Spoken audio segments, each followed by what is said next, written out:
Washington, D.C. has just lost a true star in the satanic firmament that is the Donald Trump administration. Karoline Leavitt, beloved by the president for her, quote, machine gun lips, has announced she'll be stepping down from the role at the end of this month.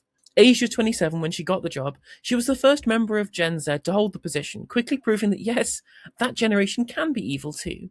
Leavitt, who recently had a second child, posted this on Twitter. The truth is, since returning to the White House after the birth of my daughter, I have felt in my heart that I cannot be the best mum my two young children deserve, while devoting the constant time, energy, and attention required of the White House press secretary.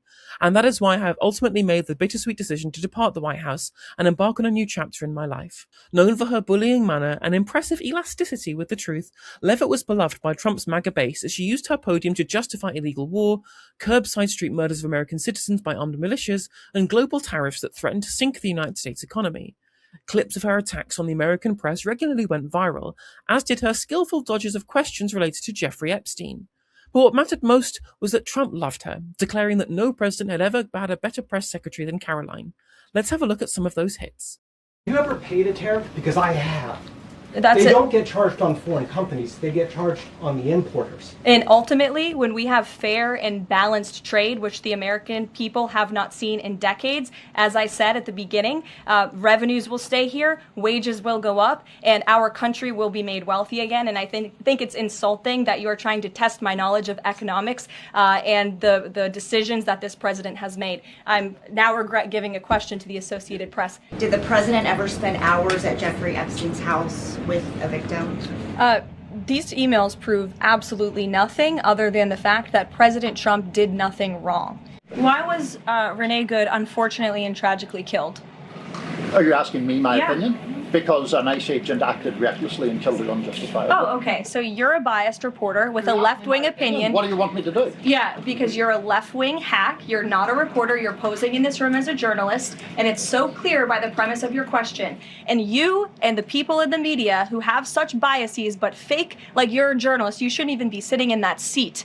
Did the United States airstrike a girls' elementary school and kill 175 people? Not that we know of, Sean, and the Department of War is investigating this matter, and I would just tell you very strongly, the United States of America does not target civilians, unlike the rogue Iranian regime. With respect to the ongoing major combat operations in Iran, Operation Epic Fury is moving ahead successfully and according to plan. Besides wrangling with the traditional press, Leavitt also opened up the White House press pool, reserving a seat in the briefing room for a series of new media journalists and influencers. Sounds like an innovation, except all were handpicked for their MAGA-supporting perspective in a move the normally conservative Atlantic magazine described as straight from North Korea. Now if you're worried that this is the last you'll see of Karoline, stay calm. Posting on Truth Social, Trump appeared to suggest she'd be back before long, writing this. Karoline will now be one of my top outside advisors and an influential voice within the Republican Party as we work to defy history and conclusively win the midterm elections. Karoline has been a real leader in the White House and has done a phenomenal job fighting for justice, liberty, and freedom since 2018, including our historic re-election campaign of 2024. Dahlia, what did you make of the career? The life and times of Karoline Leavitt? Do you think we'll find such an enigmatic press secretary again? I always assumed that her surname was pronounced Leavitt. And so whenever I heard the word Karoline Leavitt, my internal worm brain would be like, leave it, she ain't worth it. Leave it, cuz, leave it. But actually, no, she is worth it. She is very much worth it to Trump, not because she's some kind of sort of legendary comms operator by traditional standards. She's worth it because and the reason Trump loved her is because she really understood the dance that Trump plays with the media. And she was really good at cornering the media into playing along or leaving them with kind of no other option other than to play along, because Trump's sort of relationship with the press is not like his predecessors. You know, traditionally, presidents broadly try to keep the press on side. Mainstream approval through the press is something that previous presidents have courted. The whole job of a press secretary historically has been to get reporters to write favorable things about you.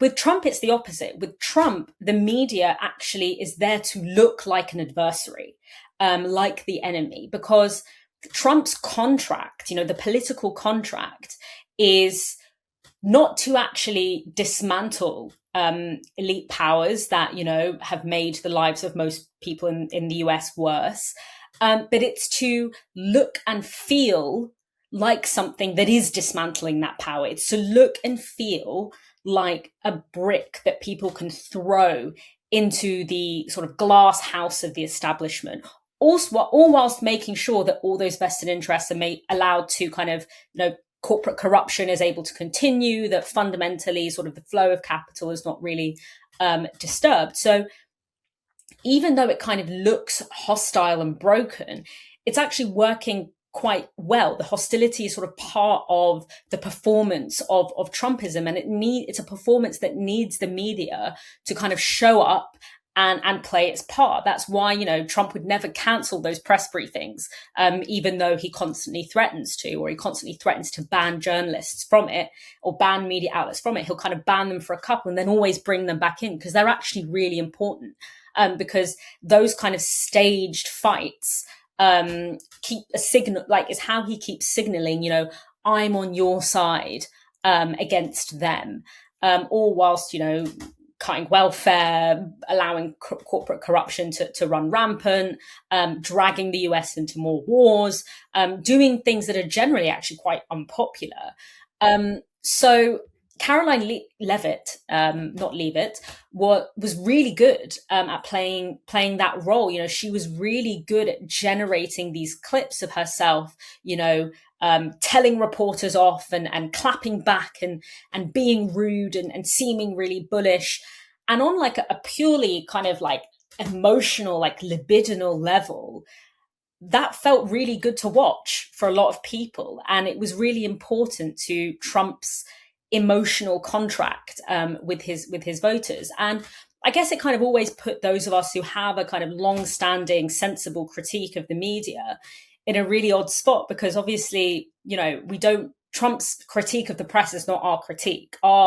Ours comes from wanting the media to actually interrogate power, and for wanting a media industry that is not incentivized to kind of pal around with the people that it's supposed to be holding to account. Whereas Trump's approach was to not see the media as something that needs to be made more critical. I mean, presidents rarely do want that, but to see the media as a kind of an instrument, and one that he really knew how to play. Because what we forget about Trump is that before he's a businessman, before he's a politician, he is first and foremost a celebrity. That's his kind of grift. And so it puts us in a difficult position, because we find ourselves sort of defending, these press outlets that in most contexts we would be heavily critical of. But it's because the argument is not the press shouldn't be allowed to ask questions, or if the press asks questions, it should just be responded to with this kind of theatre. Our argument was that the press should ask more questions, and should not have its existence predicated on access, which always includes a kind of quid pro quo. So that is what Karoline Leavitt was really, really good at doing. It's why Trump really loved her. It's what the next one is probably going to do.